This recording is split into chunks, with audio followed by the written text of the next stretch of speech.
Como é viver com ansiedade? Hoje eu vim conversar um pouco com vocês sobre algo que acontece na minha vida há um bom tempo, que é essa vivência tendo crise de ansiedade, depois de ter sido diagnosticada também com transtorno de bipolaridade e ataque de pânico, né, e transtorno do pânico. Vim relatar um pouco para vocês como é viver uma vida tendo transtorno de ansiedade generalizado e mais todas essas outras coisas. Tô com meu cabelo molhado, ainda não penteei porque eu acabei de ter uma crise de ansiedade. Não foi uma crise de ansiedade muito forte, eu não fui ao hospital como várias vezes eu já fui. Tem coisas que eu tô aprendendo aos poucos a controlar, né, sozinha, né, tentando fazer eu ficar bem, né, no momento em que eu tenho a crise. Alguns hábitos ali que eu faço para eu poder retomar, mas às vezes eu não consigo controlar e eu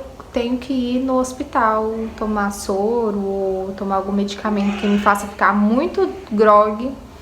E aí eu fico grogue por uns 2, 3 dias por conta da medicação forte. Então assim, antes da pandemia, eu já era uma pessoa, né, eu sempre fui uma pessoa muito ansiosa. Tudo eu criava expectativa, tudo eu me preocupava demais, então eu sempre fui uma pessoa ansiosa. E só que depois da pandemia, né, ali no pós-pandemia, assim, quando a gente entrou na pandemia, eu tinha saído de passar pelo puerpério, né, que é o pós-parto.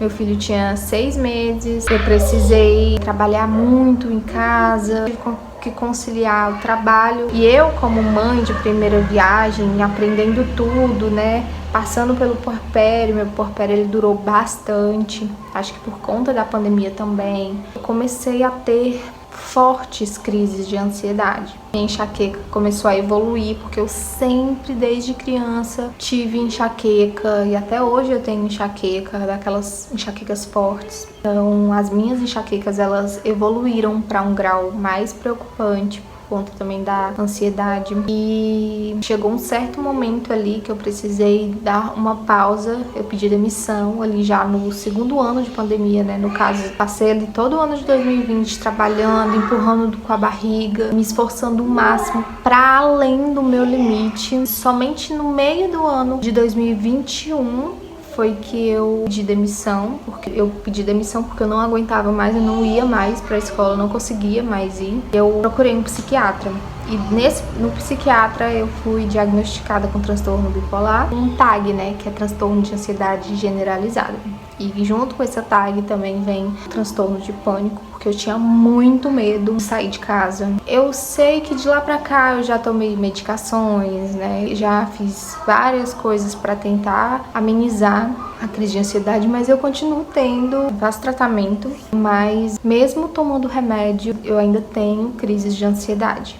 E viver com a crise de ansiedade é como se você vivesse um dia de cada vez, mas um dia vivendo como se aquele dia fosse o último. Triste ter que falar assim. Quando você tem a crise de ansiedade e que junto com ela vem a crise de pânico, tudo faz você pensar que você vai morrer. O transtorno de pânico, ele te leva a acreditar que qualquer coisa, qualquer momento você vai partir.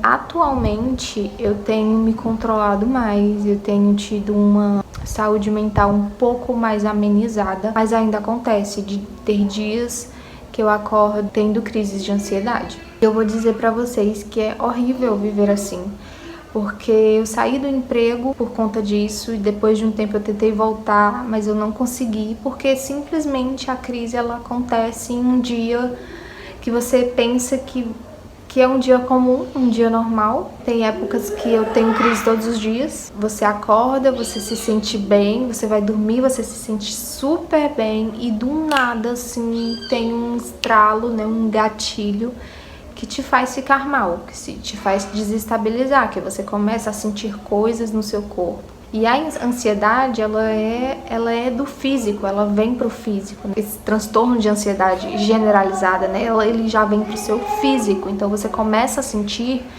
sintomas físicos que parece que você vai morrer. Aí vem o ataque de pânico e aí você começa a delirar. Então assim, Vou usar o exemplo de hoje, que é o que acontece sempre. Eu acordei super bem ontem, eu me senti o dia inteiro bem, fiz as minhas coisas, me senti super saudável, e nos momentos que eu estou assim, eu consigo pensar no futuro, eu consigo trabalhar, eu consigo ter uma visão ampla sobre o meu futuro, vamos dizer assim, né? Super bem, me alimento bem, lavei roupa, fiz almoço, fiquei um pouco com o Lorenzo, assisti TV, super normal, uma vida normal, como se eu nunca tivesse tido uma crise de ansiedade na vida. Eu simplesmente deitei na cama, né? Fechei o olho um pouco para descansar ali depois do almoço. Acho que eu cochilei uns 20 minutos. E quando eu acordei, eu já acordei com o meu braço dormente. Só que quando eu sinto essa dormência no braço, eu já sei que é um sintoma da ansiedade. Esse único sintoma, ele já me puxa para outros sintomas. Porque quando eu tenho um sintoma, eu já começo a pensar demais naquilo e meu raciocínio já começa a me levar para ter uma crise de ansiedade. Nisso eu tentei evitar, né, que é uma das dicas para quando a gente está tendo a crise de ansiedade, é a gente tentar evitar ficar pensando que aquilo é uma crise de ansiedade. A gente tentar fazer outras coisas e tentar pensar e fazer outras coisas para tirar até o foco da crise. Mas confesso que às vezes eu consigo e às vezes eu ainda não consigo. Então eu senti a dormência, me levantei, respirei, dei uma respirada.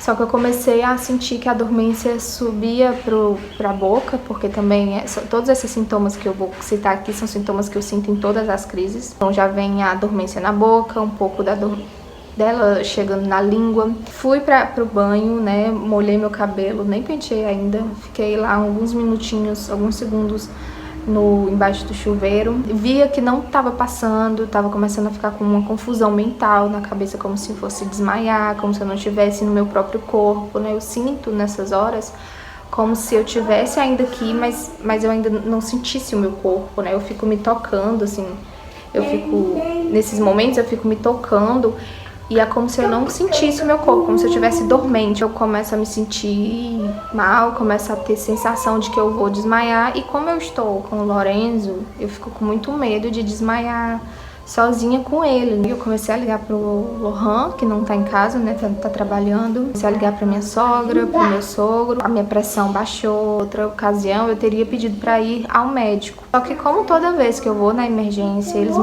me dão uma injeção, e eu fico muito grogue, e essa injeção ela me deixa muito grogue por uns 3 dias. Eu fico me sentindo muito lesada, muito, muito mal. Tento melhorar, né? Tento fazer de tudo pra melhorar, pra não precisar ir. Meu sogro veio aqui com a minha sogra, eles ficaram conversando comigo. Aí eu fui voltando ao normal. Mas às vezes eu chegava a desmaiar, às vezes eu chegava a ficar muito tempo elétrica. E é uma sensação de que você não tem controle do seu corpo. É uma sensação de culpa, é uma sensação de tristeza, porque todas as vezes que eu tenho crise, eu sinto como se eu não tivesse mais controle de mim mesma. Eu penso que eu tô bem e que aquilo vai passar e que eu vou conseguir ter uma vida normal. A crise vem e me tira daquele estado de saúde. Esses momentos, por exemplo, um dia como hoje, que eu tive essa crise, eu fico, a visão do meu futuro, ela bloqueia totalmente. Eu não vejo mais o dia de amanhã. Todas as vezes eu penso que eu vou morrer, né, que hoje é o último dia. Então eu já cheguei a me despedir do meu filho, da minha mãe. Eu cheguei a olhar no olho dela e pedir ajuda porque eu tava morrendo e me despedir. Então são sensações muito fortes. Não me permite ter uma vida normal, né? Eu fico pensando assim, eu queria muito morar fora, eu queria muito viajar pra fora, mas eu fico pensando, agora que eu estou bem, eu estou tendo esses sentimentos, essas vontades de viajar, de, sei lá, tentar morar um tempo fora. E se eu tiver crise lá? E se eu tiver uma crise tão forte que eu vá morrer e eu não vou poder ver minha família, minha mãe? Sabe? São coisas que me prendem. Não consigo fazer mais nada, eu não consigo trabalhar fora, porque eu começo a trabalhar e aí eu passo 2 meses ali super bem, super produtiva, sem ter crise. E do nada eu começo a ter crise um dia atrás do outro e muita enxaqueca E aí isso começa a me desmotivar do trabalho, começa a me tirar daquela concentração do trabalho, eu já não consigo mais ser eu mesma no trabalho. E o que eu faço para melhorar? E o que eu estou fazendo para melhorar? Além dos remédios que, por exemplo, eu estou tomando os remédios, mas mesmo assim eu continuo tendo, porque a gente troca de remédio, a gente troca a dosagem, troca isso, troca aquilo, tenta isso, tenta aquilo. Mas eu acredito que no fundo, a mudança de hábitos, ela é fundamental para isso. Então, por isso que eu me permiti ficar longe das redes sociais, por isso que eu preciso iniciar uma atividade física, uma boa alimentação, coisa que eu confesso que eu ainda não tenho tanta constância.